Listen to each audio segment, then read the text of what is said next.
Hi, this is Herb Shapiro with the Dr. Vax channel. And as the weather here in the Midwest starts to change from summer to fall, with us still suffering the effects of COVID, I'm ready to make my first upgrade to my new Ender 3 version 2. I've had this printer for a couple months now, and it's a great printer, but it feels like it's not quite finished. It's almost as if Creality wanted to leave some things off so they could announce the Ender 3 version 2 Pro model. As an example, the control board, the new 32-bit control board in this printer has all of the connections right on the control board for a BLTouch. Yet for a while there was really no firmware, and while there is now firmware on the Creality website for this printer with a BLTouch, it's not quite finished. I'll explain what I mean, and I'll teach you how you can upgrade to a BLTouch today. Auto bed leveling on the Ender 3 version 2. Stay tuned, and let's learn something together.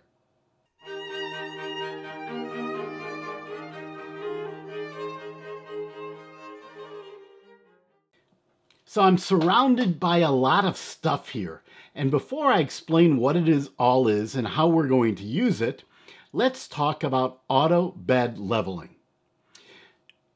The single skill that I find is most complicated for many people to learn that are new to entry-level 3D printers is leveling the print surface. The idea is really quite simple. You have a nozzle. It extrudes filament. An extruder pushes the filament to the nozzle. The nozzle extrudes filament onto a print surface. If that print surface is lower in some places and higher in others, the extrusion will be inconsistent. So you want it as level as possible. The standard way to level the print surface on an entry-level 3D printer is that you have a series of knobs, and I'll show you a close-up picture, that are underneath the print surface. On top of those knobs are a screw and a spring. That's attached to the actual surface that you're printing on, or the platform the surface sits on. When you tighten that spring, you pull the print surface down. When you loosen that spring, you press the print surface up. So by adjusting these knobs in the four corners of your printer, you are able to level the print bed. On current Ender 3 printers, these knobs are really big and easy to use. I find the procedure quite easy, but some people find it complicated. And we're going to have to manually level this print bed as part of installing our new BLTouch. Auto bed leveling does the following. A sensor determines the height of the surface at a number of points. In my case, I've set it to a 4x4 grid. So it takes 16 measurements across the print surface. It stores those measurements away. Then when it goes to print, it adjusts the z-axis height, the distance in essence between the nozzle and the surface that it's printing, based on those offsets. So if you have a low point on your printer, then the nozzle will actually be pushed down a little bit before it prints at that point, creating, in essence, a virtual flat printing surface. Almost all high-end 3D printers and even mid-priced printers nowadays have auto bed leveling systems. The Ender 3 version 2 has the electronics for it, but not the sensor. So today, we're going to install the sensor. The sensor we're going to install is a BLTouch. The BLTouch is made by a company called ANTC Labs, and there are lots of knockoffs of these. You should get the real BLTouch. You can buy them a lot of places. I've bought them directly from Creality. I've bought them from Matter Hackers. I've bought them from Amazon's store. I'm sure they're available in pretty much every country, one place or another. But get the original BLTouch. So we're going to need a BLTouch. Then we have to be able to mount that BLTouch to our printer. So I'm going to turn our printer here, and I'll show you some close-up pictures of this. But you'll see here on the printer, and I printed in white so it's easier to see, is a bracket. That bracket looks like this bracket. The BLTouch screws underneath the bracket, so it's pointing down. There's a probe at the bottom of the BLTouch. When that probe is pressed up, it triggers a circuit, so the BLTouch knows it touched the print bed. Now, in addition, the BLTouch has the ability to pull the probe up so it's out of the way while you're printing. So it lets it drop in order to sense. It gets pushed up by the print surface. It pulls it up when you're actually printing. So this is the mounting mechanism for the BLTouch. Now you're going to need some other things. You're going to need a couple hex or Allen wrenches. This is a 3mm and a 2mm. You'll need those for removing the case cover, and we'll show you how to do that in a minute. You're going to need the wrench that came with your Creality printer. Now my wrench was stored in this little magnetic cup. I love these things. I buy them at a place here in the United States called Harbor Freight. They're $5, and you throw screws in them and they don't get lost. So you're going to need this for a couple of purposes. I'll show you that in a minute. You're going to need a small screwdriver because the screws that we're going to use to attach the BLTouch to the bracket are Phillips screws. And then you're going to need a small socket wrench or open-end wrench for the nuts on the top of the BLTouch that we're going to use. And I'll show you all that as we proceed. Some other things you don't absolutely need, but I recommend. I recommend you get a tube of magic goo. Magic goo is a material that you spread on the surface of your print bed, and it just makes it easier to make sure your prints stick. You're going to need a cable. Now the cable that comes with some of the BLTouches tends to be very short. You're going to need then an extension cable.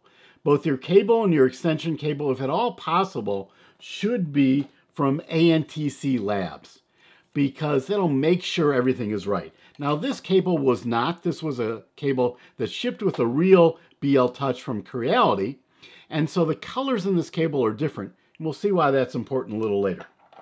You're going to need some cable ties. This is really a requirement. I'll show you why.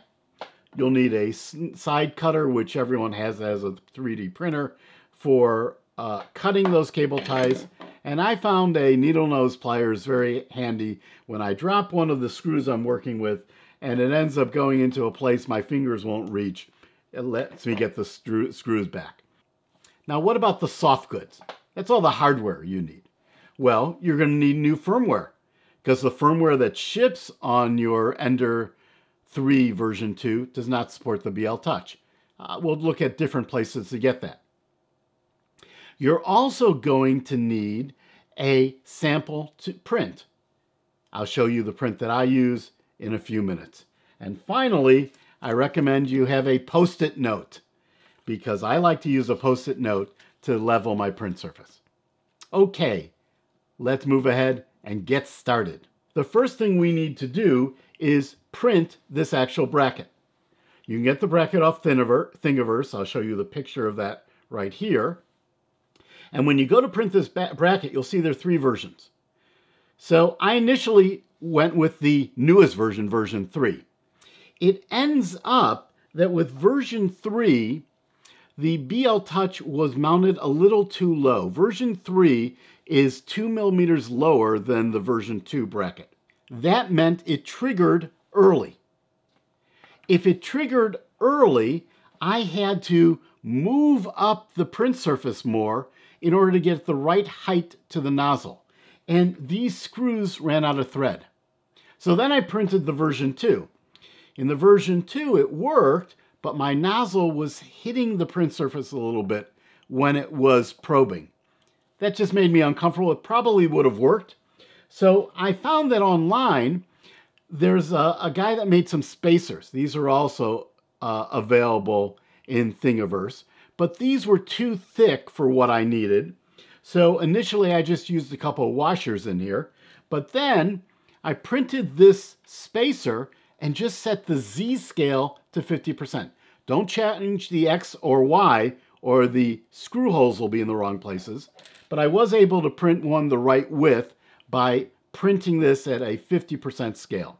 So I went with the version 2 bracket with a spacer at 50% of the nominal height. Then you take and you attach your BLTouch with the screws that come with the BLTouch to the bracket. Now you want to do that before you attach the bracket to the printer. And the reason for that is it's just hard to get to hold these screws when it's attached. So attach your BLTouch, then the bracket slides into the side of the print head housing, the bracket behind it, and there's a space there that looks like it was designed for a BLTouch. So then, in order to attach it, you loosen one of these wheels that are on the top, the wheel on the left side. You don't have to take it all the way off. You can use your wrench that came with your Ender 3 for that. You slide the bracket on, you tighten it all up, and you physically attach the BLTouch. Now, what's the next thing you need to do? Well, the next thing you need to do is you need to make sure this print platter is stable. It's not wiggling around. If it wiggles around a little bit, it's going to move. It's going to tip one side or the other. So you probably can't see it here, but if you look in here, you'll see that the print surface is also on wheels that look like these wheels. I'll show you a picture on the screen. The screws, the bolts that hold those wheels in, are on eccentric nuts. What an eccentric nut is, a nut where the center is, the thread is actually off-centered. So as you turn it, the bolt will move in or out. You need to turn those eccentric nuts until the wheels will not move freely. If the wheels are moving freely, they're too far from this rail. If you can't move this at all, they're too tight. So you want this to be tight, but you don't want to be able to move the wheels freely. And when it's in the right position, this will not move side to side. So that's the next step you have to complete. Now it's time for the electronics. So the electronics are accessed from underneath the printer. Before you access the electronics, you need to remove a screw right here on the top. Then you can turn the printer on its side carefully. Whoops. Clearly, you should take the roll of filament off first. You can turn the printer on its side, and you can access the electronic box on the bottom. And I'll show you a bigger picture of that. There are 3 screws you'll need to take out. Now let's look at a picture of what you're going to see. If you look at the picture in the bottom left corner, what you'll see is that there is a fan attached with a power cable to the control board. You want to make sure you don't break that connector or that fan. So you can take and pull that out gently. Then on the right side picture, you'll see the cable on one end that has this white connector that's connected to the BLTouch. On the other end, there are 2 sets of black connectors. They must go in the order shown here. So the white wire from the right side of the BLTouch must go to the topmost position. The brown wire on the bottom of the BLTouch must go to the lower position. So depending on the cable colors, you have to match up these positions. If you buy the cable from ANTC Labs, then the colors will match exactly what you see here. Now let me tell you something about these cables. The cable plugs in to the board using some pins. It's very loose. So you're going to want to use some cable ties inside in order to ensure that those 2 black connectors are not going to come loose. I didn't do that at first. I put the cover back on. My BLTouch didn't work properly. I reattached it. My BLTouch was working. Then I messed with the cable a little bit to pretty it up with some cable ties. Stopped working again. I had pulled one of the connectors out. So now I have some cable ties inside that are holding that in place. Okay, let's get a reel of filament back on this printer. And once you get that all together and working, you're ready to load new firmware. There are 3 choices that I'm currently familiar with, 4 choices really, for firmware. 3 of them include downloading a bin file from a site, putting it on an SD card, putting it into your printer, and turning it on. The 4th one would be to download the source for Marlin, to configure it yourself, and then select the options you want, compile it, link it, creating the bin file, and put that on the SD card. That's a lot of work. So there are 3 good choices for pre-built firmware. Now let's talk for a minute about how firmware works on the Ender 3 version 2. Anytime you have a bin file on the SD card, if it's a different name from the name of the file that was last loaded, the Ender 3 will load that into its EEPROM, into its internal memory, and that will become your operational software. However, if you put a new file on the SD card, but it has the same name as a file you just used, it will not load it. So the trigger to cause it to load new firmware is having a bin file on the SD card and then powering it on where the bin file has a new file name. There's another thing that's very important. The SD card must be formatted in the FAT32 format. Now, what's the easiest way to do that? Well, if you look at this picture, you'll see that the Raspberry Pi folks that use SD cards in their single board computers have something called the Raspberry Pi Imager. It has an option for formatting an SD card in FAT32 format. I recommend you download that software. It's available for all the standard operating systems, and you use that to format all of your SD cards for your 3D printers. So let's look at the 3 pre-built options. The first option you see here on the screen is to go to Creality. Now, Creality does have a version for the BLTouch, but it's really basic. When you're using a BLTouch and Auto Bed Leveling system, you need to be able to set the offset for the bottom of the probe to the bottom of the nozzle. That's called the Z offset. And there is a way in the Tune option to do that with the Creality software, but there isn't really a way to do it as part of the installation necessarily. I wasn't happy with that alternative, so I looked at a second alternative. The second alternative is that there's a guy in Australia that takes and has an automated process that builds a copy of the current build of Marlin every night for the current line of Creality printers. Remarkable. You pay him $10 a year and you can download any of these firmwares. He has a version for the BLTouch Ender 3 version 2, and it works great, but it doesn't have all the Z offset capabilities that you really need. Now, since he's building that every night, the version on there today, when you watch this video, might be different, might have more capabilities. But I found a third alternative that worked great for me.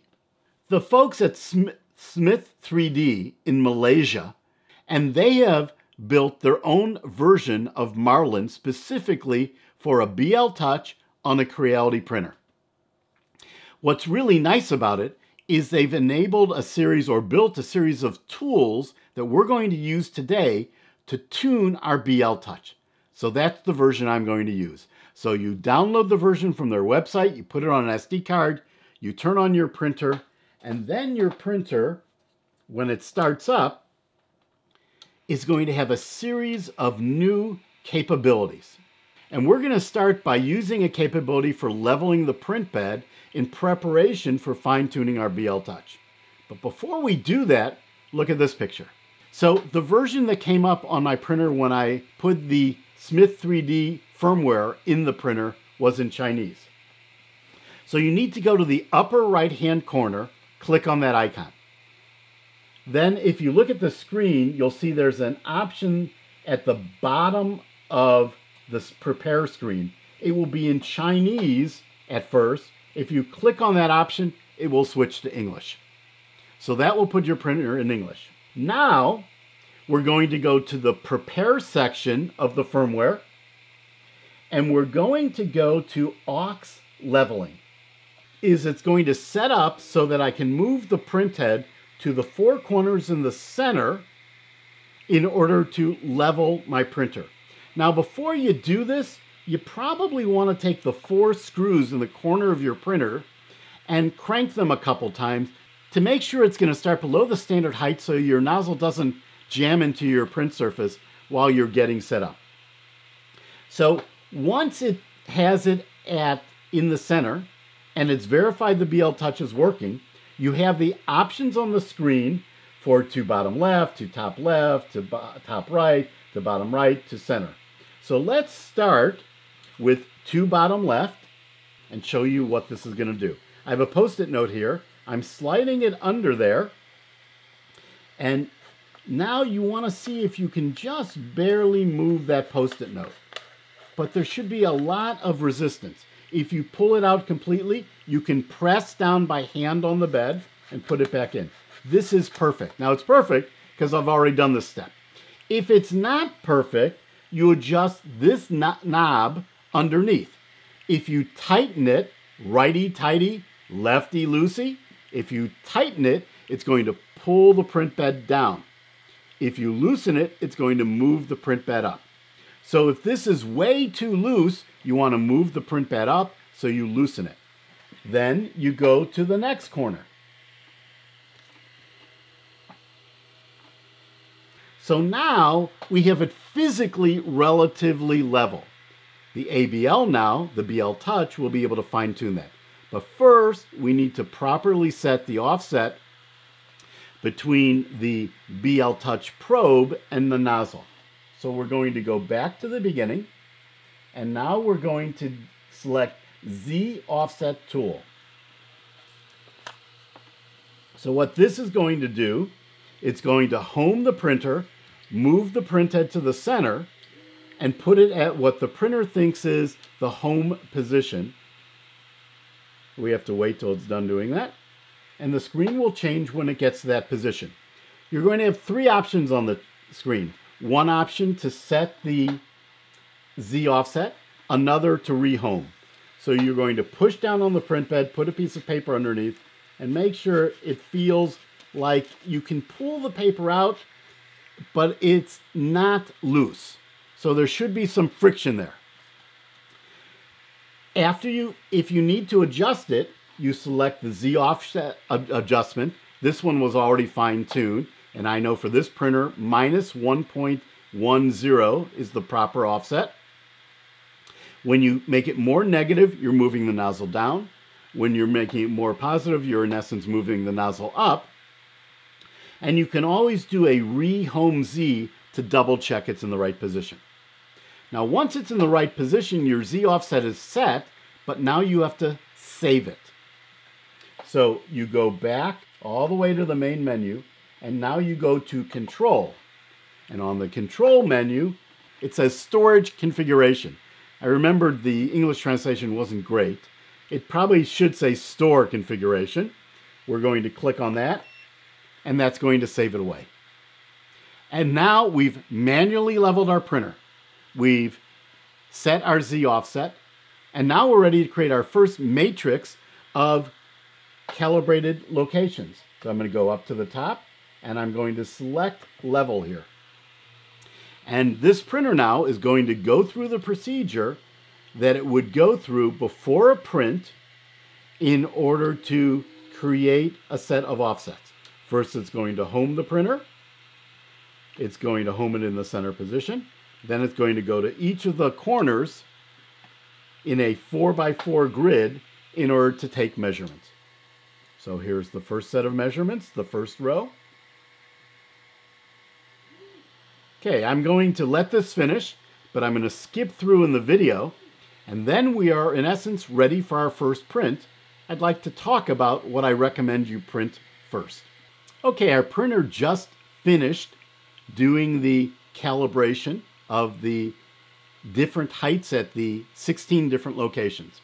Now, something I'm not sure about, and I couldn't find a precise answer initially. Maybe one of my viewers knows the answer. I'm not sure whether that matrix is saved in the EEPROM or if it will go away when I turn the printer off. So if you want to save it in the EEPROM, and I'll explain in a minute why you'd want to do that, you have to go to Control, Store, Configuration. Now, how do you tell the printer to use that setup when you're ready to print? Well, you have to add something to your start code, and let's look at Cura together to see what I added. So you'll see here the two lines in blue. They are somewhat redundant. I'll explain the difference between the two. G29 will tell the printer to calibrate a matrix and then to use it. M420 will tell the printer to use the saved matrix. So if you do a G29 that calculates a new real-time matrix and then use it, which is what I do, you don't have to have the M420. If, however, you want to just manually create an updated matrix by doing the level option on the front panel and then a store configuration, your prints will start faster. I think it's worth the extra 20-30 seconds to do the measurements each time, so I just do actually a G20, and in that case the M420 is a bit redundant, but it doesn't do any harm to leave it in there. Now, what am I going to print? Well, I want to print something to test that this is really working. So I'm going to print a calibration print that checks bed leveling. If we look at Cura, we'll see this print here, which is a print with a box around the outside, 4 boxes, and the Dr. Vax logo in the middle. But before I do this print, I'm going to put a little bit of magic goo on my print surface. You don't need a lot. I like to go both ways so I get pretty good coverage. And I'm going to push this back here and do the back corner a little bit. And I want to make sure I get coverage for where the logo is in the center. Now, should I need to do that? No, my print bed should be perfectly level. I'm printing PLA on a heated print bed. It should be great. But you know what? This tube is 19 bucks. It lasts me a really, really long time. So if I spend a couple bucks a month to just have fewer failed prints, that's great. Now I'm going to use one other thing, one other trick. I have a bunch of popsicle sticks laying around. You can buy thousands of these for like $5. When this printer starts to print and prints the index line or the purge line, very often there's a little filament hanging from the nozzle. Well, if I want the best quality print, I don't want that to get stuck up in my first layer. So I'll knock this off with this popsicle stick. I'll show you that as this gets started. So I'm going to go to the front panel and I'm going to select this bed level print that we're going to print. And now the printer is going to heat up. While that's happening, let's look at the screens you'll see. On the right-hand side, you'll see that there will be an option to pause, stop, or tune. You'll also have an estimated print time. You'll see that the Z height is set to -1.10. The nozzle temperature is still low. The print bed is starting to heat up, and the speed is set to 100. On the right-hand side, if you click on Tune, these are the options that you can adjust in a live print. Now, I'll tell you, when I've adjusted some of these options and clicked back, it hasn't always gone back to this printing screen. Sometimes it's gone back to the main screen. So there are a couple bugs in this firmware. In fact, if you're using standard Marlin 2.0, there are a couple known bugs that will probably be fixed before long, and I expect Smith 3D will have a new version. One is you don't want file names to be exactly 22 characters long. It's a known bug that causes the firmware to sort of freak out and not print properly. Number two, if you click on the stop option and you're printing from an SD card, sometimes it doesn't stop properly. It freezes the printer. Stops it, but it freezes the printer. Okay, so let's let this printer come up to temperature and get started, and then I'll show you what I do to make sure it's printing level, how I test it. While we're waiting, let me point out one other interesting thing, and I saw this somewhere else. I don't remember where, but it wasn't my idea. You'll notice here, so the cables on the Ender 3 sort of hang around, and I was always concerned those would get in the way. So I take one of these clips that you use for holding a badge or keys, and you can get these inexpensively online. They have a little spring in them, and I attach it to the cable. So I use that on a lot of my printers just as ways to make sure the cables are out of the way and they're not going to get stuck. Okay, let's see here. We're at 180 degrees. I've told this to print at 190 and a bed temperature of 50. So we should be almost there. You'll see already that there's a little bit of filament here that I just pulled off with my popsicle stick. So pulling off that initial filament that comes out when it melts will just help clean up your print. So it's homing right now. That means it's going to the 0 position, to the 0Z position in the center. Now it's going to do the bed check in order to calibrate or to measure the offset at the 16 positions. And this will take about 20 seconds. We're going to skip over this in the video. Okay, now it's printing what's called a purge line or an index line. That's the initial line here. Now you notice I'm rubbing my finger across it. I want to make sure it doesn't rub off. If it rubs off, the Z offset is set too high. So I need a less negative number. And now it's actually printing the outer box. And I'm going to do the same thing. I'm just going to gently rub on that. Now, the print bed is set to 50 degrees C. It's not too warm. So it's very comfortable to do this. I also want to inspect this line that's printing to make sure that it's printing a nice, consistent print. So I'm going to let this go for a while, take a picture of this, and then we'll wrap up the video. Okay, this print has finished, and I've taken the clips off that hold this surface on the metal platform. These screw heads that you might be able to see here are the top of the bolts that have the springs underneath. This is a nice, consistent print. It's sticking very well to this print surface. Print surface is still slightly warm. You can see here you have your waistline or your purge line. That's to get the printer moving. You have a skirt, which is another form of a purge line that was added by the slicer. Then you have these rectangles, which all come from the print, and the logo in the center. It's nice and uniform.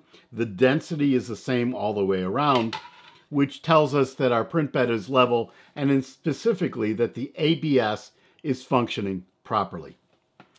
Well, folks, I hope you learned something today, not only about installing a BLTouch on your printer, but about the concepts, so that when you install it, if it doesn't work perfectly, you know what to do. You understand how BLTouch works. You understand you have to add a G29 to your start code, or you have to add, I believe it was the M420 to your code in order to ensure the matrix that was created by the BLTouch moving across the surface gets used.